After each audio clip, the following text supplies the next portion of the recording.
At a roadside motel, we find Alice, a 30-year-old woman, receiving a call from her husband, Eric. She rushes to the bathroom to answer. It's 2 a.m. Eric warmly greets her and reminds her of their fertility clinic appointment later that day. We discover that Alice works as a social media manager at a pharmaceutical company and is currently on her way home after attending a crucial convention. However, unbeknownst to Eric, his wife is cheating on him with her colleague and best friend, John. Shortly after, the two leave the motel in the early morning and hit the road. During the journey, it is revealed that Alice and Eric are struggling to conceive a child. Surprisingly, Eric appears to be very supportive and caring towards her. Soon after, John realizes that the fuel is running low, confusing him as he distinctly remembers filling the tank the day before. Nevertheless, he stops at an isolated gas station along the way to address the issue. While he is busy refueling, Alice enters the store to grab a cup of coffee. Simultaneously, it becomes evident that the car is leaking gasoline, explaining why it ran out of fuel so quickly. John looks around and realizes the gas station is quite isolated. Noticing an old train wagon nearby and a large billboard proclaiming "God is nowhere," he becomes alert. Inside the store, Alice goes to the counter to make a payment, but there seems to be no one around. She leaves the money on the counter and, at that moment, notices something that startles her. Blood splattered on some products on a shelf. As she heads towards the exit, a gunshot hits her arm. Subsequently, a barrage of bullets is fired in her direction. Despite the intense pain, Alice manages to crawl to a safe spot, screaming for help. However, her cries go unheard by anyone, not even John, her lover. It turns out that John is completely oblivious to what is happening inside, as he is playing music very loudly in the car. Therefore, he is unable to perceive Alice's desperate pleas for help. After applying a tourniquet around her wounded arm, Alice cautiously peers outside. Suddenly, a bullet grazes past her, and it's in that moment she realizes the shooter is on the same billboard that John saw. Now she finds herself in a precarious position, cornered by an unknown assailant. Her only potential helper is outside, entirely unaware of the situation. Determined, Alice opts to reach for her phone a few meters away. However, just as she's about to grab it, the shooter destroys it with a single shot. With time running out, Alice searches for other means of survival. Watching the security camera footage on the monitor, she discovers an exit door. Suddenly, she hears a voice coming from somewhere. Searching around, she realizes the voice is coming from a walkie-talkie on a nearby table. However, reaching it is risky, as the table is within the shooter's range. Alice carefully devises a plan. She tosses some snack packages into the air, and when the shooter takes shots at them, she hurries to grab the walkie-talkie. Once in possession of it, she asks the person on the other end to call the police. As the man on the other end of the walkie-talkie inquires about his wife, named Amelia, John realizes that the fuel is running low again. Eventually, he discovers that the gas tank is leaking. Since Alice hasn't returned, and a considerable amount of time has passed since she entered, John goes into the store to check on her. However, as soon as he spots Alice, he is shot in the neck. John falls to the ground, pleading for help, but the shooter strikes him again, killing him. After the incident, Alice attempts to retrieve the walkie-talkie from the open area, using a broomstick.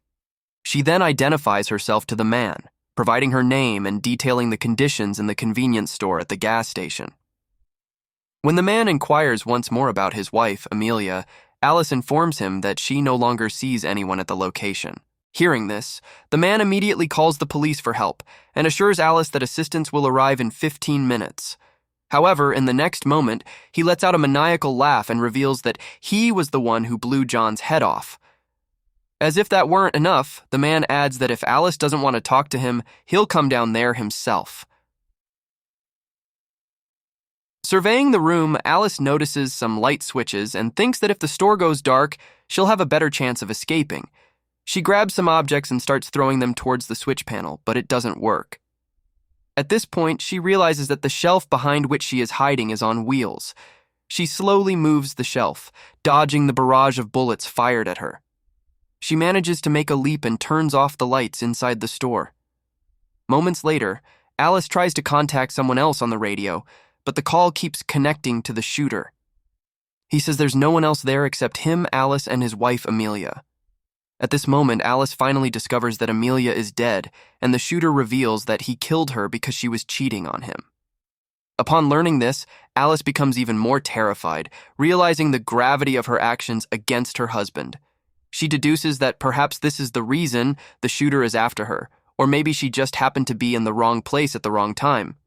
After a while, Alice sees a vehicle arrive at the gas station, and a guy named Dog steps out of the car. He enters the store looking for his girlfriend, Amelia. Upon seeing him, Alice quickly tells him to duck, claiming there's a deadly shooter nearby. She assumes he is the same guy Amelia was having an affair with, and tells him to call the police. Unfortunately, Dog says he left his phone in the car. Then, she realizes that since Dog entered the store, the shooter has been silent and hasn't fired any more shots. This makes her suspicious that Dog might be the actual shooter, and when she looks again to where he was, he's nowhere to be seen. It is at this moment that he suddenly jumps behind the counter, startling Alice. The man just stares at Amelia's body, mourning her death. Cautious, Alice grabs a hammer in case she needs to defend herself and explains that Amelia's own husband killed her. However, shocked, Dog insists that the killer is lying because Amelia was never married. Alice, suspicious, shouts for Dog to stay away from her as she suspects he might be the shooter. But Dog insists it's not him. He claims that he and Amelia work night shifts and he came here just to see his girlfriend. As a result, Alice is left confused and unsure of what to believe. Still skeptical about the entire situation, Dog tells her to talk to the killer. With time running out and the shooter silent, Alice asks Dog to go to the car and get his phone to prove he's not the shooter. She will try to distract the shooter in the best way possible, but Dog is scared of the whole idea as it seems very dangerous. However, as Alice continues to insist, he reluctantly agrees. Unfortunately, as soon as he reaches his car and thinks he can reach the phone in the holder, he is shot and killed, and his phone is also destroyed. This means he was telling the truth all along. The shooter wasn't him. Alice is devastated for sending poor Dog to his death, and not only that, her chances of escape are also gone. The real shooter speaks again on the radio and says that she is a murderer, sending Dog on a suicide mission knowing he wouldn't survive. The shooter then reveals that he wants to know the truth, something Alice has no idea about. He also mentions that he knew Alice was at the convention, stating he is disgusted by the fact that she manufactures pharmaceutical drugs that affect the lives of many people. Alice claims that her company manufactures medications, and she is just a social media manager. However, the shooter insists that it's even worse because she is responsible for distributing the drugs, lying that they are good. In addition, the shooter also knows the name of Alice's company and claims that she was a selfish woman who climbed the corporate ladder by betraying others and that she deserves to die. This seemingly enraged individual alleges that Alice falsely accused a man of sexual harassment to advance her career, and the accused man was fired, leaving him without money to care for his sick daughter. As the shooter continues talking, Alice sees some umbrellas. But as soon as he realizes what she's doing, he fires several shots in her direction. Fortunately, Alice manages to reach the exit door, but it appears to be locked. She then decides to look for objects to break the padlock and tries to open it, but without success. Moments later, she sees a random guy arriving at the gas station to refuel his car. However, when his credit card is declined, he leaves promptly. Surprisingly, the shooter doesn't shoot him, indicating that he only kills people who uncover his plans. Meanwhile, Alice becomes emotional and tries to convince the shooter to let her go. She mentions that she couldn't have children, which has put a lot of strain on her marriage. However, to her surprise, the shooter already knows that she's cheating on her husband. He scolds her for being a reckless woman and says the world would be better off without her. At that moment, she spots a police car speeding towards the gas station. Unfortunately, to her dismay, it only speeds by without stopping. Taking advantage of the distraction, Alice manages to exit the store. She cautiously sneaks with her car key in hand. Slowly, she approaches John's car, where apparently the shooter seems unaware of her presence as he continues asking where she is. However, when she tries to get into the car, the assailant fires several shots at her, leaving Alice with no choice but to retreat back into the store. In the process, she is shot once again, this time in the thigh. Alice writhes in pain and tries to crawl to a safe place, but she is slowly losing consciousness. However, later on, she manages to perform a basic first aid procedure on her wound, temporarily stemming the bleeding, while the shooter continues to spout his delusions about humanity. It was then that Alice noticed the uniform of a certain man named Henry on the premises, realizing that he used to work there but seemed to have been fired a few weeks ago. However, his belongings were still there, including a photo of him with his daughter. She grabs a small saw and attempts to cut the padlock, but in the process, she slips, injuring her hand. Frustrated and angry, she grabs the radio and tells the shooter that it will take much more than killing her to solve his insane problems. She then calls him by name, Henry, showing she wants to know if he really lost his daughter, expressing sympathy if that's the case. However, after a brief silence, the shooter simply asks, "Who is Henry?" Moments later, another car stops at the gas station. A man gets out to refuel his car, but unfortunately sees Dog's body and panics. This alerts the shooter, and he immediately shoots him. To make matters worse, the man's wife also steps out while Alice desperately tries to signal for her to hide, but it's too late. The shooter also shoots the woman, thus, an innocent couple is brutally murdered in front of each other. The killer then tells Alice that they share the same evil genius that she will pass on to her unborn child if she ever becomes pregnant. Alice says they are nothing alike and chooses not to have children so that they don't suffer from depression and end up as cowards hiding in the dark, killing innocent people, like the shooter. She states that it would be the same choice his mother would make if she knew he would become a monster. But at that moment, she notices a little girl named Cindy in the car of the couple who had just died after witnessing their grandparents being killed. Cindy is very scared inside the car. Immediately, Alice gestures for her to crouch down and tries to distract the shooter so he doesn't notice the girl. However, after Alice gathers some items to implement an idea, she sees that the girl has left the car and is innocently trying to wake up her grandmother.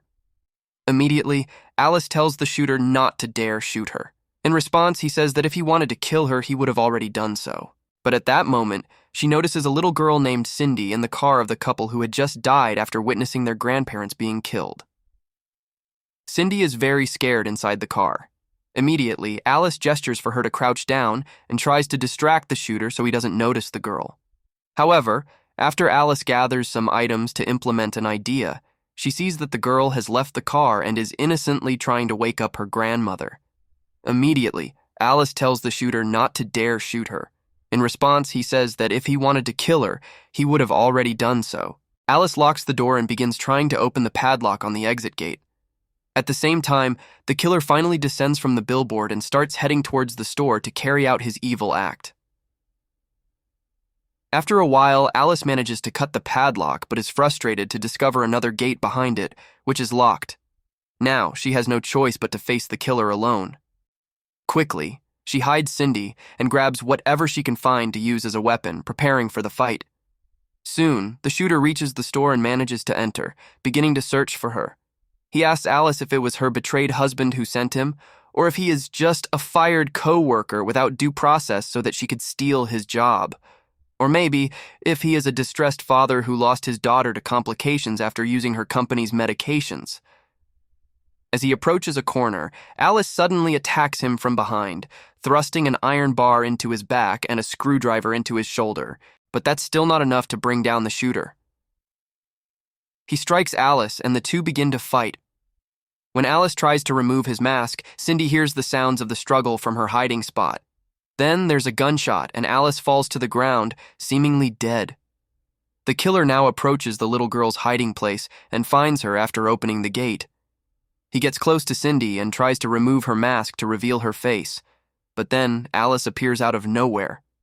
She uses her last bit of strength to hit him with a fire extinguisher. The shooter tries to get up, but she delivers another blow, rendering him unconscious.